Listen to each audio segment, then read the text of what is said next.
All right, so without further ado, I'm gonna bring up the first group, which is Adventure from the husband-wife team, Willie and Kathleen Rockefeller. All right, guys, you got the mics? Yeah, are both of them on? Yeah, that one is on. All right. I'm Kathleen Rockefeller. I'm an instructional coach right now at an elementary school out in Del Valle ISD, and I'm also a founder of Adventure, along with my husband.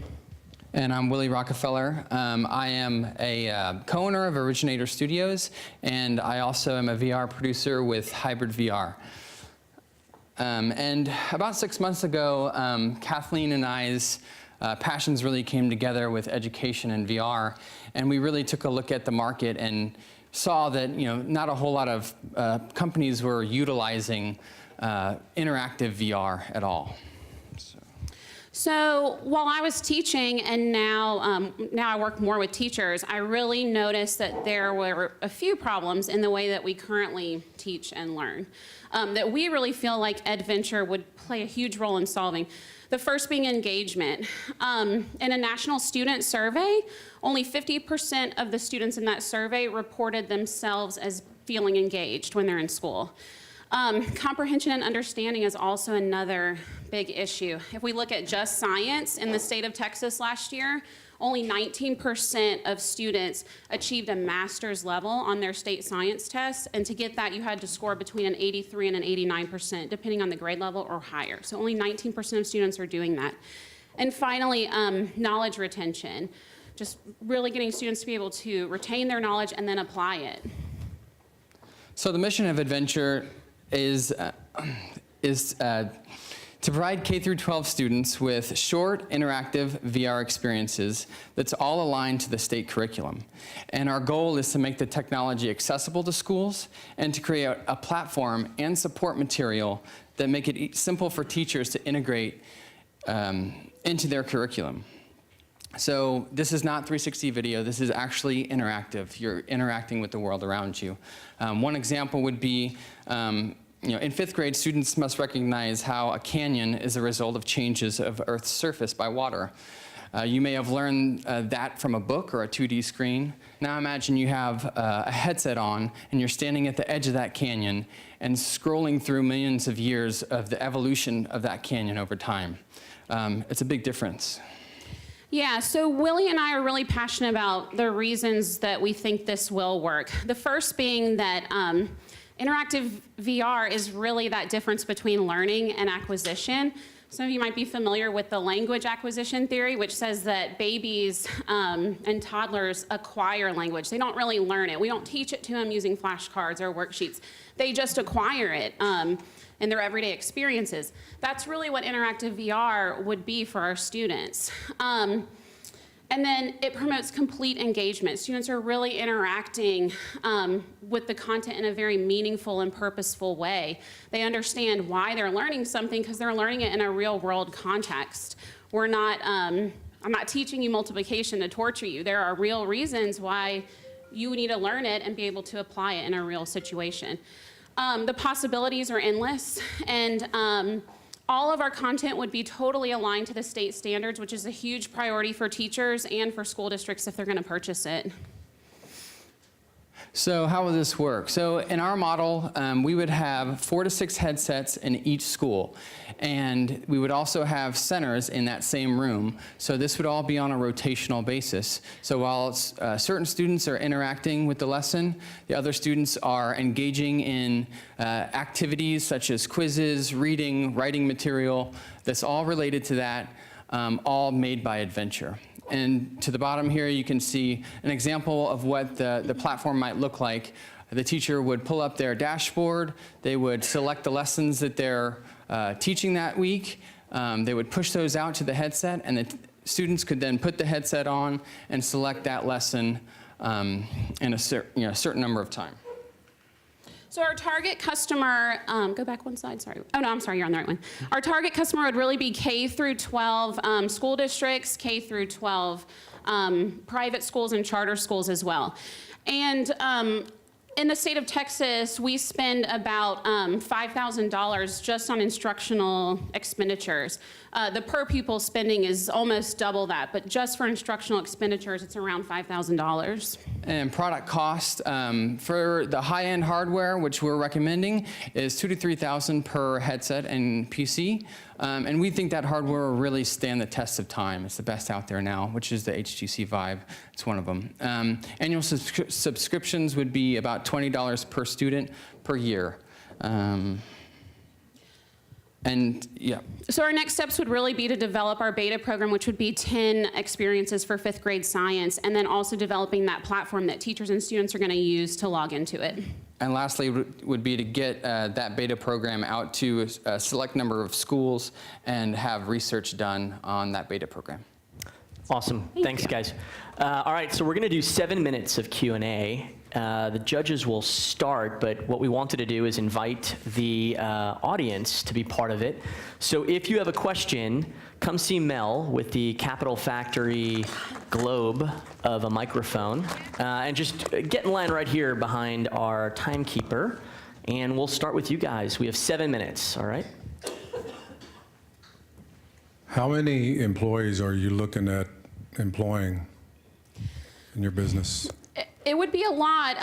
We would need a curriculum development team, and then you might be able to speak more about the team that we would need to develop the content. Yeah, so right now at Hybrid, we have a crew of about 10 that develop enterprise VR experiences. And so I would say maybe 15 to really get the beta program off the ground. And what kind of salary ranges? That's a good question. Yeah, for the curriculum team, we would hope higher than, what they make teaching, for sure. 50 to 60. Thank you so much. One of the questions that I was having as you were going through this was thinking about your traction so far and just what you guys have done and some early examples of working with VR in classrooms and hitting the problem that you talked about at the beginning about increasing student engagement, how you've seen that work so far and if you've done any tests around that. Yeah, so we would have loved to do a demo, but it's so much better in the headset. So we do have a demo. And we've demoed that at the TAGT conference in Houston, and that was in December, and we showed the demo to the STAT board, which is the Science Teachers Association of Texas. So we presented it to both of those. They're mostly teachers, science coordinators. We haven't put it out in schools too much yet. I always use the example, what really made me know that it was going to be great for kids. When they started getting into the VR content development, I kind of rolled my eyes at it a few years ago, and he said, no, you need to come in and try it. And I know the first experience he put me in was just, it's called the plank experience. So you go in, you stand in an elevator for a little bit, you go up to the top of the skyscraper, the door's open, you have to walk out on a plank. And so I could do that, and then I was like, okay, I'm done. What do we do next? And he said, just take a step to the right, and you'll fall off, and it'll be over. I knew that there was ground right there. I just, my brain wouldn't let me take a step off. Your brain kind of forgets that it isn't real. Well, what I was going to say is as you're doing some of those tests and engaging with teachers and hopefully students soon, is there might be some ways for you all to do some early monitoring and evaluation around how you're hitting those outcomes? Because you were talking about how you want to do research later. There might be some things you can do early on to prove that traction. Thanks. Hey, guys. Hi. So how do you know this is something teachers are looking for? Well, the early demo that we showed TAGT and the STAT board, every one of them has already contacted me back. The TAGT conference, we showed it to a bunch of teachers, trying to get more of a grassroots feel for what teachers thought of this. And the teachers that tried it love it. Their first question is, how much is this going to cost? Oh, I don't think we can afford this. But when they try it, the students already love it. Students totally love VR, but it's really convincing the teachers to try it. one more question. Okay. Oh yeah, I was gonna say. So I still work with. I've taught for years, and then now I still work with students occasionally. There's just really a disconnect between what goes on in schools and the real world. We want them to be able to understand that they're learning for a purpose, that they're going to be able to use it when they are done with school. Are y'all familiar with Nearpod? We are, and Nearpod is 360 video, so Okay. this would be interactive, yeah. Okay, I have a couple of questions. Great job with the presentation. Really excited about your business. Can you tell me the sales cycle for education, and also let me phrase that. Can you answer the question about in terms of the actual implementation, right? And you're going into the schools and you're getting this equipment in there. And do you see this being in every grade level, every subject?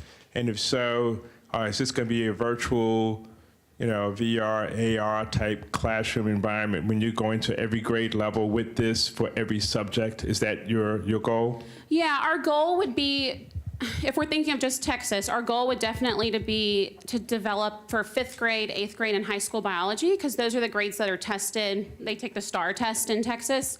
And then still focusing on science for 3rd grade through high school, the other high school science courses. Willie can talk a little bit more about the price of the hardware and how it's coming down. But right now we do see that it would be ideal to have a VR lab that teachers could bring their classrooms to. So you would need one lab, at least 6 headsets.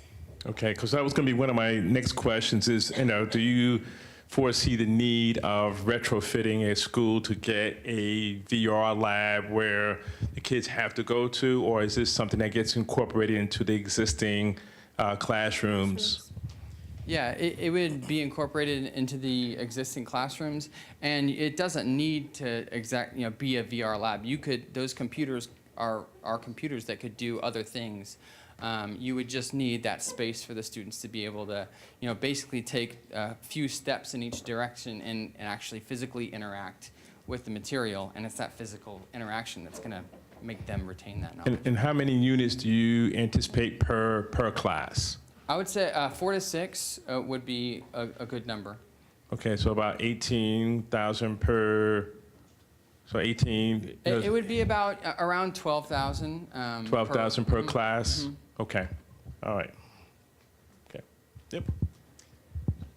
Going off of what Preston was asking as well with regards to the implementation, I was wondering, I'm sure you all have thought about Google Cardboard, glasses, and something like that to add to the experience. Because if there's 4 to 6 headsets in each school, and then you're trying to attack the problem of increasing engagement and increasing comprehension, then I'm also trying to wrap my mind around a class of about 20 to 30 students and how you're going to help all of them.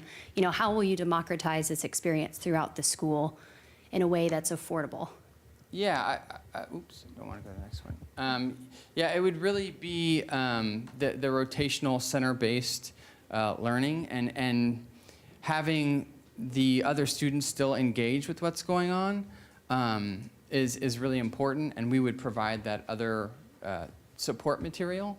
But that 10 minutes of learning, how a canyon was formed is a lot more memorable, physically learning it than learning it on a screen or in a book.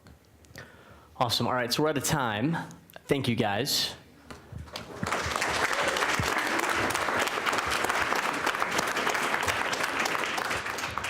I think the only thing more challenging than a startup is having to do it with your spouse. For the first 5 years of my startup, I did not tell my wife much to avoid her asking, "Where are you getting a paycheck from?" Which the answer was, I wasn't. All right, so next up, I want to introduce College Choice Today from Billy Moyer and Rick Cochran, who are right here in the front row. Do you guys want to come up and tell them more about the company? Thanks. Right. Thank you so much. My name is Billy Moyer. We have Rick Cochran here with us as well. I serve as the COO of College Choice today. Rick is our CEO. He'll be up here with me in just a few minutes to answer some questions. So just to kind of get started, how many of you have ever asked yourself this question or thought to yourself, what do I want to do with my life? Raise your hand. Anybody ever thought that? What do I want to do with my life?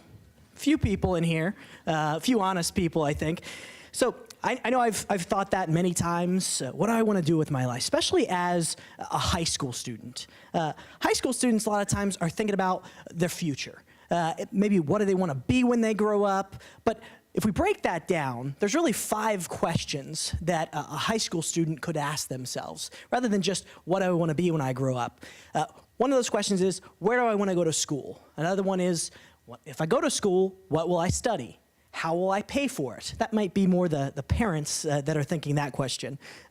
What's my career going to be? And then ultimately, who can help me along the way? Those are 5 questions outside of the what do I want to do with my life that high school students tend to ask themselves. So at College Choice today, we are trying to be the answer to those 5 questions for young people. So where do you want to go to school? We can help young people figure that out. We can help people of all ages, if they want to go back to school, figure that out. What do they want to study? We can help them do that. How will they pay for that? We can help them, we can connect them to ways to pay for school. What's my career going to be? We can help them determine that as well. So, and who can help them? We can help them figure out the college major and ultimately career that's the right fit for them. That's what we do at College Choice today. And we'll talk a little bit about how we do that. First, we'll look at the problem that we're facing. So students lack the information they need to choose the right career in college. So they lack the information not because it's not out there. There's tons of information out there. The challenge is, how do they access some of that information?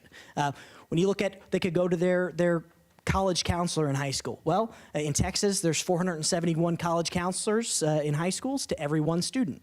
Well, that's a little bit challenging. So how do they find that information? 80% of students in college have not chosen a major. That's a problem. 50% of students change their major, and the average student actually changes their major 3 times, which leads to students taking 6 years to graduate from college, and only 59% of students actually graduate. So we're not talking a lot about student debt in this presentation, but those 6 years in college rather than 4 leads to a lot of student debt. So that's the problem that College Choice today is working to solve. So how are we doing that? We have a platform that essentially is an assessment to help students figure out what college they should go to, what career that's the best fit for them, what they should study. And if you look, our platform does these 5 things. It looks at their career exploration, educational planning, a college central area where essentially we'll help them figure out where they want to go to school and give them a tour of that school so they can actually virtually tour a school rather than having to go to another state. They can do that for the comfort of their home. We help connect them with financial aid opportunities. And ultimately, we help ready them for the workforce. So we have what we call the pathway to success. And our pathway to success is 7 steps. And I want to focus on the first couple right now because that's really where our online assessment that's mobile friendly comes in. So once a student comes to us, and they do so in a lot of different ways, they take an assessment. And in that assessment, we help determine what college is the best fit for them. We actually will link them with 4 colleges that would be the best choice for them. We help them link them with 20 career opportunities that would be the best fit for them. So when we look, this is just a little bit about the results that students get. When we're talking about the career, we'll actually link them with careers that have a sunny outlook. We'll link them with careers that, if they wanted to be a molecular or cellular biologist, here's the knowledge and skills and abilities. And then what jobs are actually open in those fields. This is an example of the virtual tour that students get. So I have to skip through these a little bit because I don't have much time left, but this is the industry that we're in. We're in the education support industry, and it's will be a $19 billion industry by 2020. So a little bit about our business. Our product launched in August 2016. We have over 50 and counting distributors that are actually selling our product. CCT sells direct to students and parents online as well, but we've done very limited marketing in that. So where are we going and why we're here to pitch to you? We want to focus more on online selling, not just going through distributors, and we want to go directly to schools, community colleges, and nonprofit organizations. We actually have 3 pilot schools right now. So that's where we're headed. That's why we're here today. So when we look at College Choice today, we're helping students find the college, the career and major that is the best choice for them. So I'm asking today for your vote, for you to make a choice for College Choice today as your vote. So thank you all so much. Awesome. All right, thank you, Billy. Ernest, do you want to start out the questions? Okay, y'all are going to get sick of this because I am from the city, and one of the questions was to describe the opportunity for Austin your company will bring. And so I need to know again, how many people you are going to employ and what kind of salary ranges are we talking about? Yeah, so we actually launched this business out of Baylor University in Waco. We went through an economic development analysis for that. So we have a number of individuals that we'd look to bring down to Austin and not through Waco. So they're anywhere from project management to development to marketing to sales. And so right now what we have on the board to move this forward, there's about 15 of those individuals in that space. Most of them are typically, we would call at the higher level. They're somewhere between 45 to 85,000 with a bonus program with that. So we have detailed information on that. Okay. A lot of that's driven by our revenue. Is this turned on? Yeah. One other thing just about that, we also, one of the things I didn't get to mention, not only is it an online assessment, but we actually link these students with a coach who, that's another job opportunity as well. So we have, I think, 15 coaches right now that we employ as contractors, but that's another opportunity for jobs. Cool. Yeah, thank you so much. This is exciting because in my background, I reached out and applied to 20 different schools and I changed majors about 20 different times, loved the entire experience, and I've taken every assessment that you could under the sun. So I'm intimate with this space. And one of the questions that I have for you all, and I applaud your effort to kind of help people figure out that pathway to success, but is where you fit in the competitive landscape, because there's lots of folks doing something similar. So I'm wondering how you differentiate yourselves and what part of the market you're focused on. Yeah, great question. So when you look at this space from a competitive perspective, you have anywhere from free, which is the internet, which drives a lot of frustrations of parents and kids, to individuals that will, there's about 8,200 people out there that are hanging a shingle to be a consultant in this space, according to the U.S. government in 2017. And so then you have individuals that were charging anywhere from $1,800 to $2,500 to help kids go through that. We've actually seen where they've charged anywhere from $3,000 to $5,000 for consulting type services. Now, when Billy mentioned that we have an assessment or assessment company, that's only a small piece of our business. Really, we become an aggregator of different databases, content, and an aggregator of, we have 15 that are working with us today, counselors. They're all employed, but we have access to 320 around the country, from Maine to California to Miami to New York. So it seems then that your focus is not on the assessment, it's not on picking the college choice. Like, the differentiator from what I'm hearing from you is that it's being paired with a coach.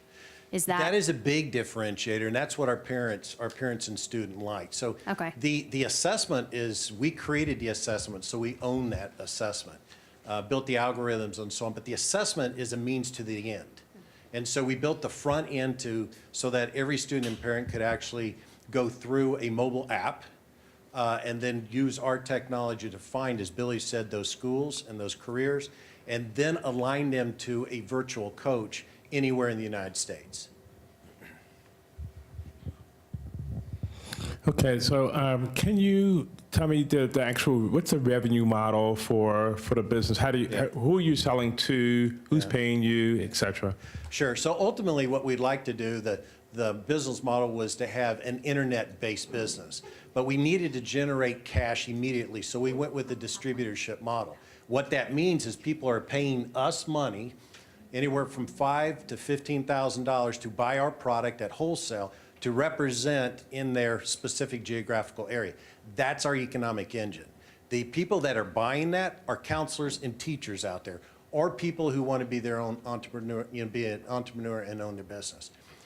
That is not a model that we want to scale, but it's a model that drives cash right now and pays the bill. So literally, when we launched this in August, September of 2016, we started driving revenue because we launched it through distributorships. Now, what's interesting on that is those distributorships, they're people that are leaders in communities. So they're within the school system, they're coaches, they're teachers, they're counselors. And so that's driving the awareness. So as you go forward, what's going to be the model that you're going to try to scale going forward? Yeah. Just purely internet, so individuals are going to get online and pay, or will it be consultants who are going to purchase online and then offer it as a service? I think it'll be a combination of both. I'll tell you where we really want to go is we've built this on a platform that we can scale and go directly to consumer. We started to go directly to the high school, but we found out the bureaucracy and it took so long. And we found that parents would just go around it and pay. And they pay anywhere between $395 to $495 for this service. Now, there's another opportunity here, and the other opportunity is a model that we built, which is an enterprise model. So you go to a high school, which we have a beta that Billy talked about in Norman, Oklahoma, and put this into the system, and all the kids go through it, and immediately these kids that go through that, as Billy mentioned, there's one counselor to 478 kids, they immediately have a one-to-one relationship, immediately. Okay, very good. And just to let you know, I have a senior graduating right now, so I'm like, you might be like 3 months too late for me, but we're working through it. I have 3 more kids coming, so. Well, I'm going to tell you what, a byproduct of this is not only helping these kids, but a byproduct is the data that we're receiving, and schools are looking at this data because it helps drive their curriculum. But the other piece that we're finding on this is that schools are very interested in helping this to complement their current structure that they have within the school. Okay. We actually had a corporation that wants to use it for their employees as a value add in their benefits. Yeah, that was going to be my last question. This is great for Audassey, the college. Is there other applications for this type of platform? Our challenge has been is when you look at this space, and you go back to the question that you had about who's in this space, is there is today not a company that can provide the level of assessment and content that we can under 40 minutes at a 92% accuracy rating, where the government says it should be about, the Cronbach coefficient about 72%, and then integrate the coach and communicate with the parent and the student at the same time. We become that dinner conversation that people used to have is, look, what are you going to be when you grow up? Where are you going to go to school? What are you going to study? And then the wife and the husband, ask the question, how are we going to pay for it? You made a statement earlier about husband and wife. This actually started, we have 5 kids. And when my second oldest daughter was talking about where she's going to go to school, and it's her 6th application, and my wife asked the question, so why are you going to Michigan State, or why are you applying? She said, well, Mom, that's where my boyfriend goes. That was my epiphany. That's when I said there's got to be a better way. This part here too, right? Yeah, man, yeah, it was long. Awesome. Thanks, guys. No, I would imagine that any father would want to avoid his daughter chasing a guy all the way to Michigan. That is an interesting catalyst for for a startup idea.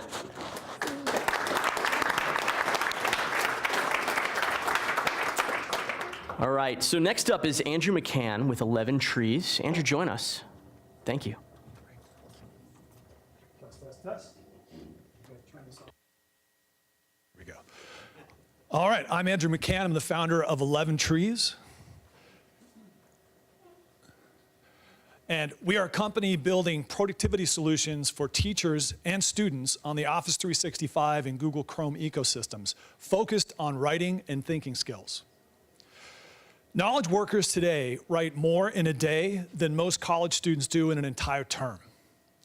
So this is a way of phrasing the problem that we're addressing. Everyone from Mark Cuban to the Harvard Business Review agrees that writing and thinking skills are the differentiators for success in the 21st century workforce. STEM skills are important, but what makes the difference is writing, thinking, information literacy. And we just don't do enough in education. There's a reason for that. The underlying problem is it's very time-consuming to do this kind of education.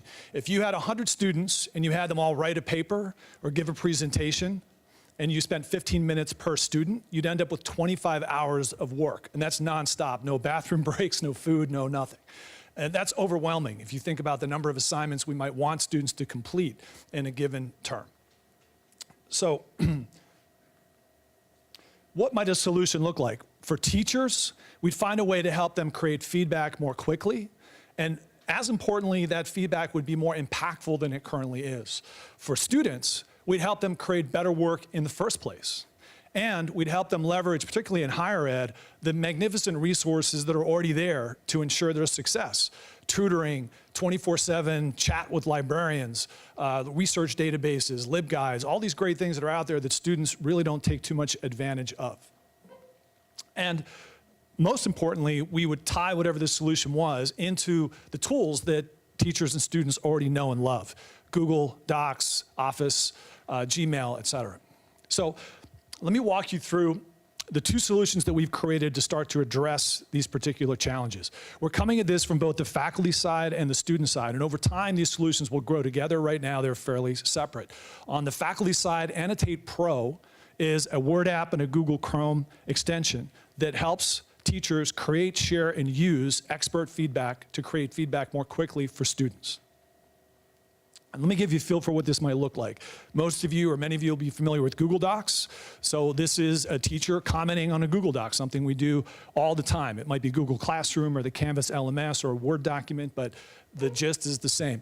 And the difference here, though, is that Annotate Pro is sitting on the right-hand side of the page. And it is access to potentially immense libraries of reusable comments that make it very easy to add very targeted feedback to a document, a slideshow, a discussion in Canvas, or what have you. So I'm able as a teacher to quickly search through full text search, just type a few characters, zoom through, and find. We've created not just the technology, but also underlying content around college writing, legal writing libraries for first-year law students, and we're working on an English language learner library. Most importantly, we've architected the system to support all kinds of different libraries. So think French grammar, presentation skills, technical communication. All these different sorts of feedback can be loaded in and then accessed by teachers around the world. So what this ends up looking like is, with one click, I'm able to add really detailed feedback. The content that we author, most of it includes links at the end out to additional resources, whether articles the student can read more about, videos, what have you. So with one click, you're able to add really articulate feedback to target a particular issue. And of course, behind all this is a pretty strong analytics model, particularly focused on the history of feedback to a student so that we can help students feel accountable and hold them accountable to the feedback that we've created for them. So this is a view into one student, a kind of heat map of where the feedback is they've received. On the student side, similar tools, this time baked into Microsoft Word, just as an example, helping students access those resources I referred to earlier. So right inside of Microsoft Word, you could search your library databases, access chat with a librarian, and just to give you one feel for this, modules that will help you create knowledge, not just kind of test it into you, but help you construct, in this case, an argumentative thesis where the tool is helping you automatically search supporting evidence and opposing evidence for your particular thesis. So feedback we've received from early adopters, both these tools are out there. You can install and use them yourselves. We're finding, the early adopters, the techie teachers with very, very positive feedback. We know that the world is changing, but changing kind of slowly. So these sorts of folks are not the majority. And just to kind of round out, and I can address this in some of the follow-up questions, but not only out there for traditional educational institutions, but most interestingly, we've got pilots going with, let's say, non-traditional. So one of the largest conversational English training companies in the world is piloting this summer. They've got over 900 instructors, and so they'll be giving us feedback and helping us learn from the solution. So. Great, thanks, Andrew. Yeah. Questions? So how many employees are you going to employ, and how much are they going to make? Well, it's a little bit of an advantage coming third to know that the question was coming. So one of the things, if you allow me to editorialize a little bit, I'm bootstrapping. If I showed you the team slide, I am the company. I'm writing the code, I'm doing the sales, writing the content at this point. I've got some contributing authors who are writing the content that I can't. But one of my goals for Austin is to build a sustainable business. I could have tried to spend time raising money, but I didn't. I built a product. And so where this goes, if we do the product market fit and we learn from our early customers, which is the mode we're in now, is inside sales, which is a very efficient. There's been some great businesses built in Austin in education off of inside sales, not people driving around and spending a lot of money. So that's one place. The content development, if you go through all those disciplines that I discussed, having those people together in one place, and then obviously the technology platform itself. So I don't like huge companies. I like companies where there's nowhere to hide. So bootstrap, product market fit, and then grow to 20, 30, 40 people building this thing and serving customers around the world. That's my goal for it in the kind of next 2 to 5 years. And then acquire Google for the Chrome plugin and move them to Austin. Yeah, there we go. There you go, city. Thank you so much. This is great. I use Grammarly all the time, so I kind of understand what your model is and how it could be used, and man, it helps a lot. So my understanding of what you're doing is this would be more of an educational tool compared to Grammarly, where the teacher could use it and the student, and they could learn along together, but also decrease the time that the teacher spends grading paperwork and everything. Is that? Yeah, and Grammarly are doing a great favor because it's a way a lot of educators are familiar with Chrome extensions, and this Word app thing is something that's very new to people too. There's a store, just like the App Store for your phone, where you can go and get things to plug into Microsoft Office. It's not really that well known, but Grammarly have one of those, and as do I. So yeah, I had to zoom through it, but the student side of this is more akin to Grammarly. It's not AI. There's no magical machine learning at this point behind it. But it's, say you had to, you wanted to write a personal narrative, right? It would help you get in and structure that, break it down for you. If you needed to write an introduction, or you had feedback that you needed to write better introductions or come up with a counter argument, it's breaking that down into a kind of wizard to help you as a student, get that work done. And one of the things, it is up there, with enough of these modules, we've got 2 of them now, I think we can spin it into a student purchase business model under a different brand, because students are looking for any way to save themselves time. As I said, it's a productivity solution at heart.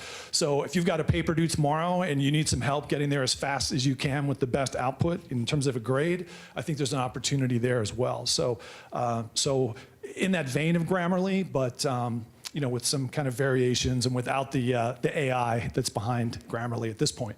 So what I'm hearing from you is that it's a more guided approach. Like they're guiding you, you're guiding them through the process of writing and having more specific feedback. Versus Grammarly, you just kind of write and then it gives feedback and thoughts. Yeah, that would be one way to think of the student solution. Yes, okay. And then the business model now though is that, and this is the pilot that we've got going on the student side, is that the inside of Word that I quickly showed you, that those resources that appear there can be curated at the course level. So if you're a big online provider, whether you're a virtual K-12 school or you're a university, you can design what appears there to be specific to a course. And it knows who the student is, and it pulls up the resources that are applicable to that course, the right databases, the right tutoring services. So it's trying to make a holistic view for the student to support them in their success, not just coach them through that writing piece, if you follow. So it's trying to bring those tools together into one place and bake them inside of the tool you're using to create, which is Microsoft Word or Google Docs. So is your focus K-12 and higher ed? It's certainly, the solutions are certainly applicable to K-12. My experience is more in higher ed. Okay. And as I've kind of talked to some of the early adopters and people I'm finding are outside of either of those streams. So I think in terms of bootstrapping, there's just a greater opportunity to get there in higher ed and outside of traditional EDU. But the beauty of these tools is, as I said, you can go and install it now. And I have a direct-to-teacher model, so K-12 teachers are finding it. I'm just not going to go and spend a lot of time trying to beat down those doors and attack that sales cycle, at least at this point when it's a blue ocean for a small company. Okay, so that was going to be my next question, if the content would look different for 6, 8, 9, 12. Right. Well, and to that point, I mentioned the architecture that's behind this. So, and a lot of what's fun about startups is you experiment and you hope to do that really quickly. So, I've architected the solution so we can crowdsource content. So, what I find is teachers, not thousands of them, but teachers find that they really like it. So, if you're an 8th grade middle school teacher, ELA person, and you know Common Core, and you write a library of comments to create feedback, we can then share revenue with you and publish that into the store so that other teachers can use it. So to get to those different content areas and make it more relevant to different levels of education and different types, I'm hoping that we can crowdsource some of that through, I call it the contributing author program. So that's a way of experimenting at least to see how relevant it is in other places. Okay. So I have a few questions, if you don't mind. So number one, what is the revenue to date? Revenue to date is in the thousands of dollars. Yeah, so Okay. the payment I integrated with Stripe, and that went live about 2 months ago. Some of the clients you see up there are like Florida A&M University Law School are site licensed, but law schools in terms of writing are 4 or 5 or 6 instructors, so it's not big dollars at this point. Those 2 pilots, though, will be into 5-figure annual license fees. So, we're kind of pre-revenue right now, but poised to this year to start to grow that significantly. So the other part of my question, part 2, if you will, is what is the plan to convert that large volume of free pilot customers you have there? What's your plan to convert those? Are those LOIs or subscription models for per student, or is it at the university level? What's the general plan to convert those to like sales, that $100,000 deal? Sure, $100,000. But no, I'm saying you talk about big dollar revenue opportunities. It's again the world we're in technology-wise. You can do both at the same time. I mean, it's a passive sale to individuals. You could get on, have a 14-day free trial, and then choose to pay for it yourself, or get your school to pay for it. In higher ed, I've gotten POs for $55 from universities. So there's this kind of passive, takes care of itself piece.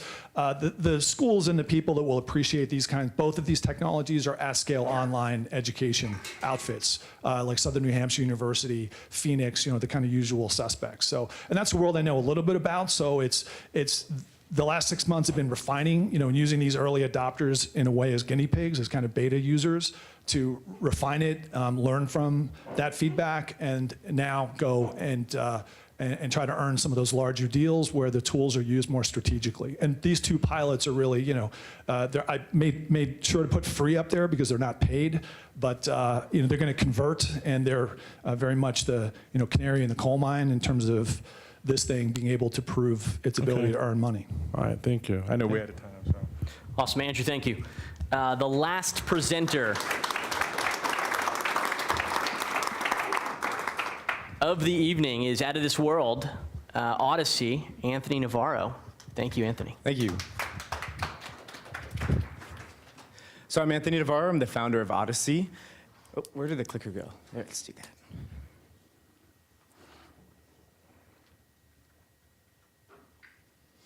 All right, and I love space.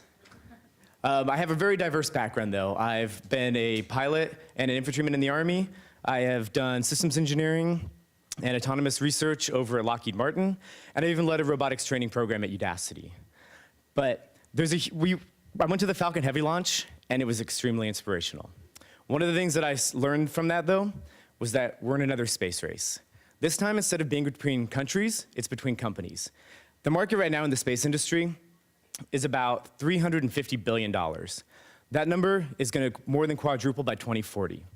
As that market increases, there's going to be a huge increase in the number of jobs. And today, we're already at a 27,000 deficit for jobs in the aerospace industry. So that's where Audassey comes in. We're creating a game-like environment to teach you the real engineering tools that the industry uses to solve the problems that they need for tomorrow. Our goal is to create a fun and challenging experience that teaches professional skills. We do this by starting out where you select your path as a space engineer in one of 4 roles. Let's say you choose computer engineering. Well, you'll start doing some code. You'll take that, you'll put it into a flight controller, and you'll solve problems with a team. At first, that'll be a non-playable character team. It'll be you learning the tools and techniques in your industry. Next, you'll move on to a team collaboration. You'll work with these groups, with other actual players, putting your piece of the pie into the whole. Beyond that, you'll start working with more contributors in your field to a larger, complex problem. Finally, you'll be able to participate in partner challenges. Companies like Lockheed Martin could have you put their GPS-3 satellite into space virtually. NASA might have you create a new module for their Space Launch System vehicle. And SpaceX might look at you to help solve the problems that happened with the SpaceX or the Falcon Heavy third rocket that didn't quite make the boat. The environment will be a completely open, free-to-play world because we want people to be able to go and try their ideas and solve the problems. But rocket science and engineering is hard. So we're there to create the modules that players will be able to purchase and receive the training they need to solve these problems and contribute to their teams. All the tools that we need are out there today. We just want to combine them in a very innovative way. Video games create amazing intrinsic motivation to keep you pushing through the hard problems. Online education brings world-class education completely worldwide, completely democratizing education. And when you have career-ready skills, it's supposed to say career-ready. When you have career-ready skills that you can demonstrate on a platform, then companies will come to you instead of you having to put out 100 resumes trying to get the job that you want. By combining these all together at Audassey, we're redefining education. And we want to build it here in Texas. Texas is great. Austin has an amazing game developer community that we're going to be able to pull on for talent as well as mentorship. All around Texas, you have Lockheed Martin in Dallas. You have NASA in Houston. You have SpaceX that just broke ground in southern Texas.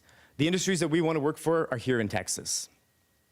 And millennials are exiting out of Silicon Valley and other places at an exponential rate, making Austin the number 3 in the nation for the growth. So I'm going to leave you with a quick quote from Elon Musk. I think that the most important thing is to create a self-sustaining city on Mars. That is critical for maximizing the life of humanity. Join us on our Audassey to create the next generation of rocket scientists and engineers. Thank you.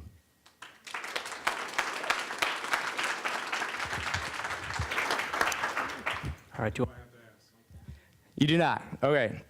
So this is an ambitious project, and it's going to take a lot of skilled engineers with the gaming community and both the education community. I'm expecting to build it to the quality that I want. It would take at least 50 people. To continue on beyond that, it can grow with the market. I've worked at companies that are doing online education that are hundreds of jobs, and those jobs are, I would say, average of 6 figures. So.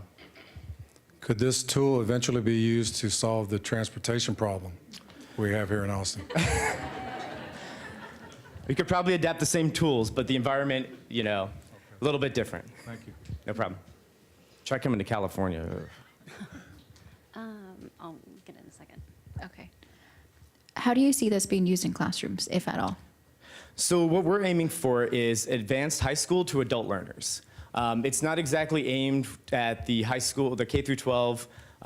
It's more for people who are, they're AP computer science kids, doing like really advanced stuff in math and physics.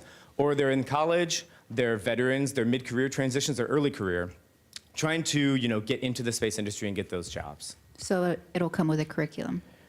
It'll come with the curriculum? Mm-hmm. So it comes with like missions. So you can, instead of saying like, here's the curriculum that you have to do, here's a mission you have to perform. Let's launch and land on the moon. Well, what does that take? Well, there's these pieces that it takes, and you have to perform these different ways. And so it comes with missions and objectives, and the training comes in small chunks so that you can take off the piece that you need to know, and then when you're finished with that, you complete a project around that, and then you move on to the next one. It's not a year-long curriculum. It's much more modular than that. So I'm a mechanical engineer by trade. So I like, technology stuff. The challenge I do see, and I like what you have going on, the challenge I do see is that this is a space thing, right? So just, as a space thing, people who like space are gonna go do the space thing. Yep. But the number of jobs that you're talking about that are gonna be created is gonna go up significantly. Sure. So what would be your strategy to tap into a whole different demographic of people to expose them to the space thing without necessarily calling it a space thing? Sure. You know what I mean? Do you know what I'm saying? Yeah. I actually think it's almost the opposite. I think space is extremely inspirational. I think a lot of people, find that, going to Mars is something that will happen in our lifetime. And they're inspired to do STEM and do robotics and do things like that because of these long, big visions. Look at going to the moon. Everybody that was inspired by STEM and going to the moon in the 60s did not end up at NASA or in space. But the skills that they learned transformed, our industry and the industry in general, like the American technology.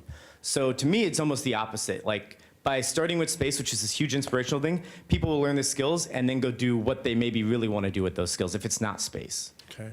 And so the reason why I'm asking is because I think there's a whole population of people that may not necessarily aspire, but they may have the skills. And there might be certain demographics, maybe lower middle income. I'm not saying lower middle income don't, but I'm just saying there are a lot of people who don't have that exposure, and this would be an awesome way to give them that exposure and work on this. And if there was a strategy to tap into that pool out there and give them that exposure a little bit earlier, or even, if they are young adult learners, I think that would be an awesome project that I think a lot of schools and colleges or even organizations can really kind of get behind. Yeah, I completely agree with you. I think that there's a lot of people that don't know exactly what they want to do. There's a lot of kids that love, the STEM, and there's people that aren't really familiar with how STEM stuff translates into an actual job. And that's one of the things that, when you choose your career path here, we're going to talk about each of the little career paths so you can make the informed decision. I know when I went to choose, computer engineering as my degree, I chose it because I like taking computers apart.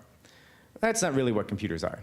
But I found robotics and found a love for that, and so it worked out really well. So I think that I think there's a lot going on in the STEM education for the lower levels, and that's great. I think there's very few things that connect what those skills do to the actual job. And that's what we're hoping to show here is those engineering tools. They are kind of harder engineering tools. I don't expect to be able to aim towards middle school kids and use, the tools that, like SolidWorks and things like that. But if there's ways to, bring it down and make it accessible, then there's some smart kids out there, so. My question has to deal with your traction. Yeah. How many potential customers have you engaged? How many people have tested this so far? Kind of what stage you're at and what traction you've had? Very early with great traction, I guess. So I was at South by Southwest talking about the idea, talked about it while I was at CES for a while. Have an engineer who's, we're working on the prototype for it to get it out in front of people.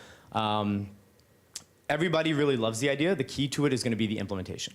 And so the game design, how the mechanics work, and actually making it, the tools are out there. You can do any of these engineering tools. What's really key is driving that intrinsic motivation to get somebody to work through the problems and be excited about working through them. And when they finish something, to basically jump up and down. I was leading a class yesterday teaching robotics to a room full of adults on a really simple little robot, and they were ecstatic that they got this thing moving. And some of them were roboticists, and some of them had never touched a robot. So I think it's really exciting. I think that's kind of where it is that implementation. And we're early on, but we're working through that. We're talking to a lot of people. We're not developing this in a vacuum. So you're still working on the prototype? We are still working on the prototype. We're hoping to do the prototype within 6 months. We have a question from the audience, too. So you had mentioned adult education as kind of your target. Do you think that the growth of things like autonomous vehicles and the kind of adult job loss and job retraining will be a big influence in what you're doing? And will that allow people to grow and to find new industries? Absolutely. I think that giving more people access to non-traditional education, because maybe they paid for their four-year degree. Maybe they don't want to go back to four-year degree. I mean, these online educations, ways to modularize your education and ways to bite it off in smaller chunks and cheaper chunks, and in more creative ways, I think is definitely the key to the future of education. And I'm getting flagged red. One question on NASA has a very similar program for high school kids. Yep. How do you compare that and this, and why would somebody pay for a offering from you? Sure, and again, they don't have to pay to solve the challenges. They're paying for the training. So one of the reasons why would they pay for the training from us over going to YouTube and Googling it? Well, it's a game. There's going to be resources you need to earn in the game, and by providing them the resources in that project to solve the project and do it, they don't have to go and collect them. So they're able to move faster through the game with the education versus just going somewhere else. So we keep them coming back to us versus YouTube. As far as the NASA and high school piece goes, we're talking to NASA. We're working, we want to work with them. If they can, keep students going through there, that's great. But they're also solving harder problems that, that are not the high school level. And so the idea would be that we would have this environment that NASA could say, well, here's the challenge we want. We don't have to go off and create it now. Let's just deploy it in your environment. Thank you.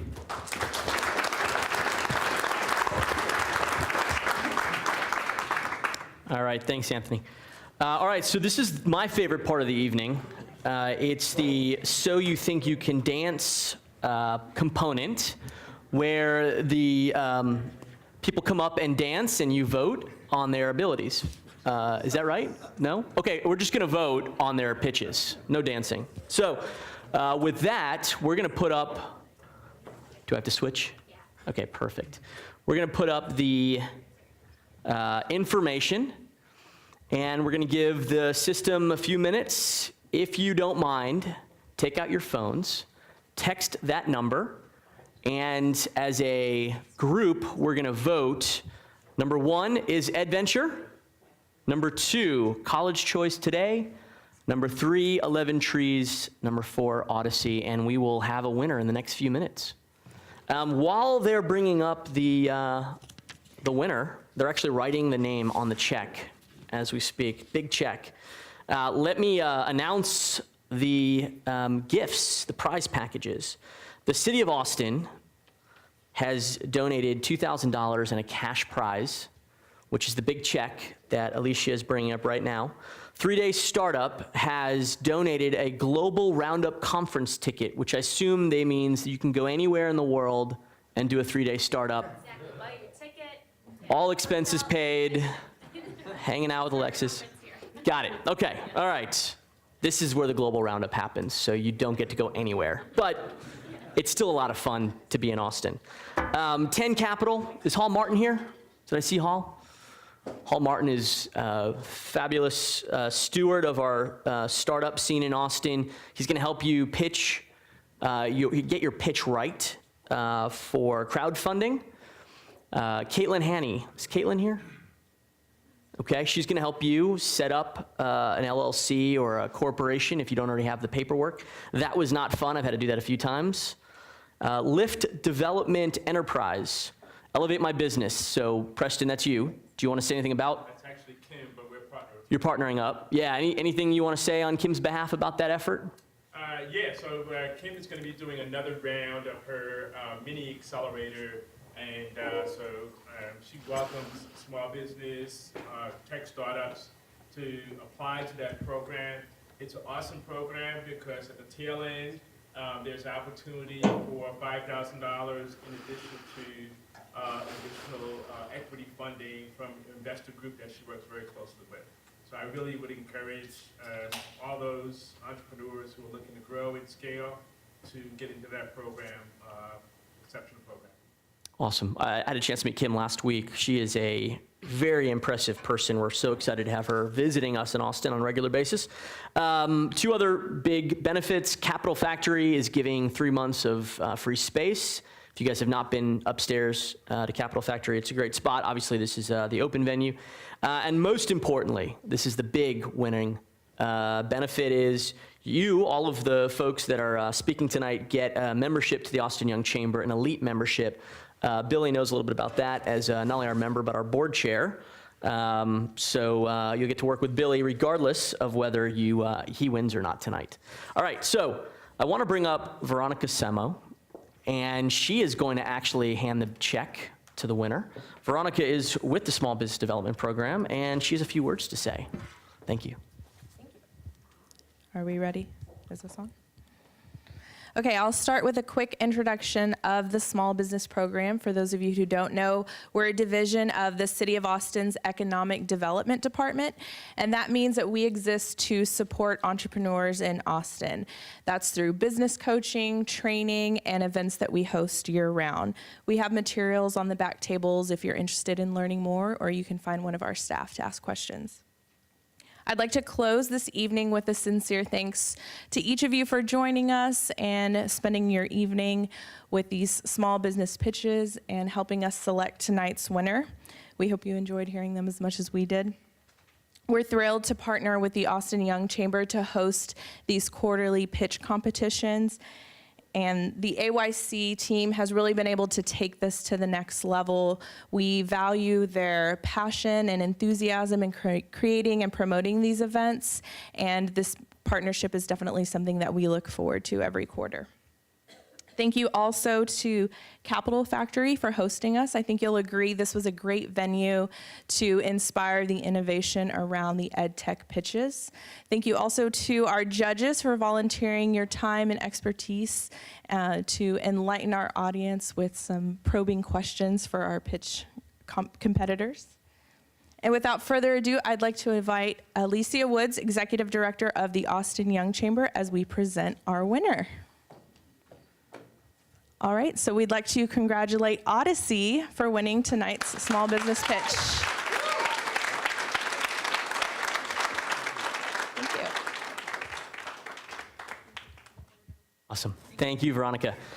So I've got to share a little something that Anthony asked me not to share with anybody, and I think it's the #1 reason why he won. He told me he was going to get everyone on Mars to text in for his company. So I think there might have been some funny business going on, but congratulations nonetheless. All right, so June is the next big event, and that's going to be the MedTech category. And look for more information on that on the Austin Young Chamber website.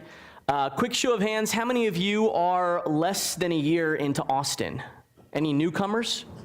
Okay, yeah, you're from Waco. That was an awesome choice. Can't look back. Okay, great. So if you're new to Austin, definitely get involved in the Austin Young Chamber. I was about 6 months into Austin when I started the group as a way to meet friends and develop myself personally and professionally. So I hope you'll learn more about the organization from the folks that are here today. And lastly, I just want to thank all of you for coming out. These kind of events are very unique on a national scale. There's something that has become more and more common in Austin, but for those of you that are coming from other cities, you might not see this kind of vibrant startup scene anywhere else. So thank you all for hosting us tonight and for your time. Congratulations to the winner and all the speakers and presenters. I think you guys all have really viable businesses in a very, very tough industry. My parting thought is that education is ripe for change. And you guys all have ideas that could create the change that we need in this space. The only challenge with that comment is I've been saying that for the last 15 years. So hopefully this will be the year, all right? Thanks, everybody.